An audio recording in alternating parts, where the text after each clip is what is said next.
my name is Leandra. I'm an RA in McGee, and this is my social media program on leadership. So, in case you guys didn't know, which I'm sure you probably do by now, this year's theme is reflection and discernment. As I'm sure you guys have heard and read all the articles and stuff like that about reflection and discernment. But I actually sat down and reflected and discerned a little bit on what leadership means to me.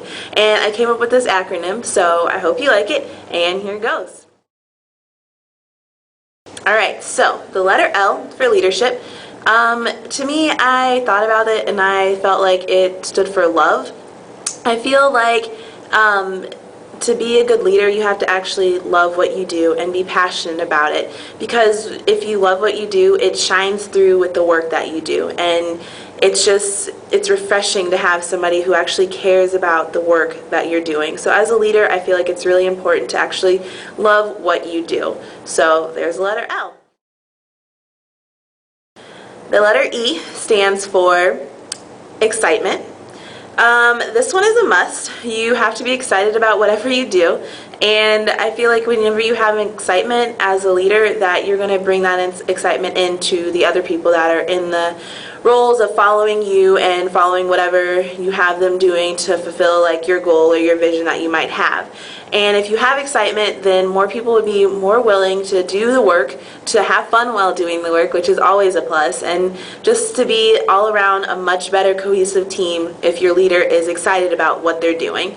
I mean, by the way, in case you didn't know, excitement is contagious, so you definitely want to make sure as a good leader that you are excited about what you're doing. The letter A stands for attitude. Along with being excited, you need to make sure you have a positive attitude about your goals that you're doing, about the work that you're doing. It may be the rainiest day in the world, but you still need to make sure that you have a positive outlook on it, that you're bringing up your followers' moods, that you're bringing up your workers' moods. You don't want to just sit there and just complain about the day, because everybody knows it's a bad day. We got it. You don't have to keep talking about it. We got it. You want to be positive, uplifting, even though it may be a bad day outside and raining or anything like that. You want to still bring in the sunshine or bring in that positive attitude, so that way people actually have a reason to actually enjoy being at work and not being forced to be there and feeling like they're confined to the building when they could be at home eating a bowl of soup or just chilling out watching movies. You want to make sure that they see your positive attitude. And this one as well, guys, it's contagious. So you want to make sure that you have that positive attitude that's uplifting to your workers and the people that are following you, because, you know, they want to be there and you want to make sure that they want to stay there.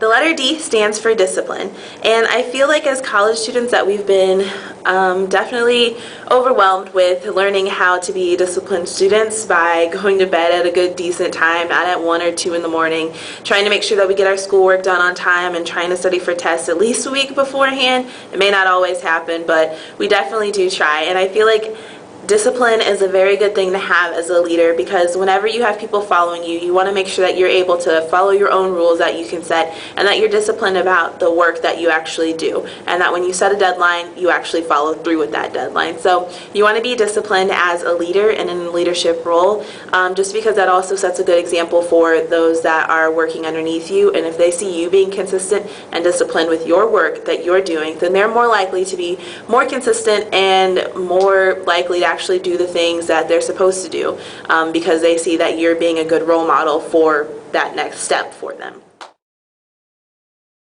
The letter E, the second time, is going to stand for empathy. It's important to be empathetical with your workers. It's important to make sure that you can understand where they're coming from. Like, you don't always want to be ragging on their case or anything like that. You want to actually take the time to understand where they might be coming from, understand why they might not be having that great of a day, and just like take the time to actually talk to them. I feel like leadership and empathy go hand in hand, and you can't have one without the other, because the people that are following you don't have to follow you. They don't have to believe in your great ideas. They don't have to do what you ask them to do. Like, they have the ability to say no. They have the ability to leave and stop doing your project if they don't feel like you're actually being an understanding leader, or actually like taking the time and effort to see them as an individual person and not just a lump of a team to get a job done. So it's important that you make sure you look at the individual and that you are empathetical to their situations. Next one is the letter R. That stands for respect. I feel like it's really important to make sure that you give respect as well as receive respect humbly. Like, don't stand on your high horse or your soapbox just because you feel like they have to respect you, because they don't. And I've had leaders in the past that have been my bosses that have demanded that respect, and not very many people actually gave it to them. Though they may have felt like at the time they were receiving respect, it was amazing how as soon as they walked out of the room, people would be talking about them. So you need to make sure that you respect your employees, because they are people too. And I mean, you have to receive that respect humbly that they give you, because it is a fragile thing and it's not guaranteed to you. So you have to make sure that you actually take that into consideration and take your respect humbly. Like, they don't have to give you that respect. So make sure you take the respect well. The letter S stands for service. When I was really thinking about this word, I was thinking about how a leader should want to do service for others and not just for themselves. I think it's really important that as leaders that we are servant leaders, that we help others with the work that we do. And when we're leading others, that we are leading them effectively, and that we are leading them in a positive direction and leading them to service, where we're not only thinking about ourselves but thinking about the others that we're going to help.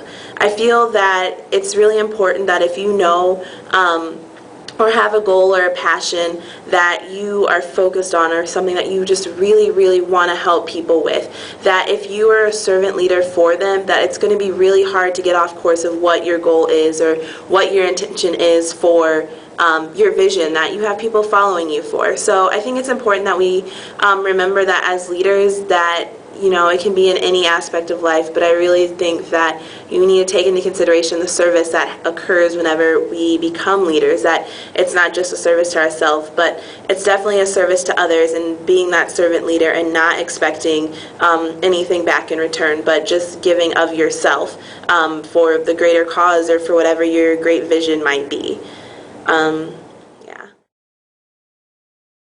So the letter H. The letter H stands for humility. I kind of touched on this earlier with the word respect and the letter R, if you can remember back that far. I think that humility is really important to have as a leader, because there are all too many times where leaders have been too confident, cocky, we can say, in their leadership abilities and in the things that they can accomplish. I feel like it's good to have a healthy sense of confidence, but it's not good to be like over cocky with that confidence. You have to be able to lead with humility, and just make sure that you take that into consideration, that you are leading others and the spotlight is not on you. It's supposed to be on everybody. So just take that into consideration, and remember, as a leader, you have to be humble. Humble, humble, humble. It's important. Alright guys, so the letter I in leadership stands for integrity. I think that it's important for people to have integrity that are leaders, because no matter where you are, you're always going to be seen as a leader. If somebody sees you outside of work, or somebody sees you outside of, like for me, the building, then I'm still seen as an RA, and I'm still seen as a leader.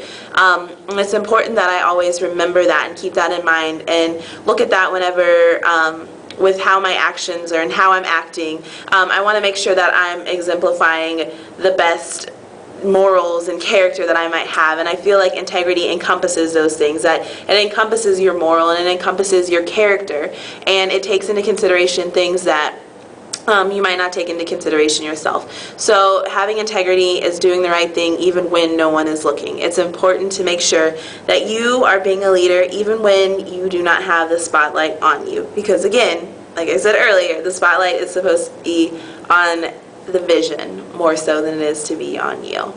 Alright. Okay, so the final one, the letter P. I know you guys are excited and waiting on your edge of your seats of what the letter P could even stand for. So let me tell you, the letter P stands for purpose. Yes, purpose. I think that it's important as a leader to make sure that you have a purpose in your job, in your career, in your vision, in whatever goal that it may be, even if it has nothing to do with your job. But it's important to have that purpose. That purpose is the thing that's inside of you that drives you and that pushes you to keep going and to push forward and to keep working hard at what you're doing. That purpose is what gives you a reason to keep going when you feel like there's nothing else to do, no one else to turn to, and everyone keeps saying no. Purpose is the thing that helps you, and it gives you that drive, and it's that final push. And if you don't have that purpose and that passion and that drive to push you through, then you may not be leading the right thing. And I think it's just important that we realize as leaders and as servant leaders that we are leading something that is important to us, that we are leading something that we have a vision for, to see it being better one day than what it is today, and hopefully that we can make that change to make it better than what it is today. And I feel like it's important as a leader that you maintain that passion and do what you need to maintain that drive deep inside of you, because once that's gone, then it's like you lose the will to keep going. So keep that passion, guys. You got to keep it going, keep it flowing. And I feel like college is the best place to bring up that passion and to show you things that you care about and that you want to change. And it's the best place, I think, to just find out who you are, find out what type of leadership you are meant to do. And I feel like it's a good time to actually sit down and reflect and discern about what leadership means to you. And it's okay if it doesn't mean the same thing to you that it means to me. That's totally fine. And I feel like if it doesn't, then that's even better, because we're different people. But leadership, reflect on it, discern on it, think about it, and just have that chance to sit down and look at who you are and look at how you are a leader and think about those things that you're passionate about and see if you can make a difference in them.